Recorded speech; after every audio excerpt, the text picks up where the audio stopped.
My holidays are starting tomorrow. I'm going to Mexico with my wife and some friends for 3 weeks. Hey, you'll have a great time. It's such a different country. I was there a couple of years ago, went on a business trip, even got to fly first class to the famous Mexico Book Fair. It's a really important fair for the distribution of my books to South America. Have you ever been there before? No, we've never been to America. We've never flown across the Atlantic. Tomorrow will be the first time. We leave at 11 p.m. from Gatwick Airport. At 11 p.m? I suppose you know that you have to get to the airport 2 hours before. That means 9 p.m. Well, I don't like to get there that much ahead of time. Well, an international flight, it's absolutely necessary, Charlie. At least 1.5 hours before your takeoff. That way you'll do everything without stress. You'll get your boarding card without queuing. You'll be among the first ones there, so you'll be able to get a better place on the plane. And you'll be able to look through duty free without being in a hurry for a change. That's true, Wilfred. You're right. I'll get there in plenty of time.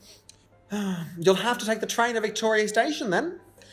How long does it take to get to the airport from Victoria Station? It takes about 40 minutes. It's very practical, quicker than going by taxi or by a car. But don't think it's going to be very cheap. So what time will you arrive in Mexico? We fly directly from London and we get to Mexico City at 7 o'clock. Are you going to follow a set program in Mexico? Or are you going to improvise as you go along? Well, they've told us that it's not worth staying in Mexico City. So we thought of flying straight to Cancun on the same day. Don't even consider that. You should stay in the capital for at least 3 days, in spite of the pollution, the traffic, and the 15 million people. And what do you suggest we do there? There are so many interesting tourist places. There's a different and an interesting atmosphere there. You should go to the open-air restaurants. There's a lot of mariachi music there. If you want, I can write down a list for you of some of the nicer things and nicer places to go and see. I'll fax it through you tonight. I've still got some notes from a few years ago when on my trip there. Oh, that's going to be very useful. They have collective taxis there, or at least that's what they used to have when I was there. And what are they? They're taxis that follow the same route all the time. At the end of one city, they drive down to the other main street, which is very long. And they keep collecting people who just wave. They go by consistently and you don't have to wait more than a minute or two. And how do you share the expenses? You'll stop the taxi by waving with your hand. You get in and you pay a fixed fee, very cheap, no matter how far you go. There are other people inside the taxi. They've all paid the same amount as you. At any point, you just ask the taxi driver to stop, you get out. It's so simple. I think it's a good idea.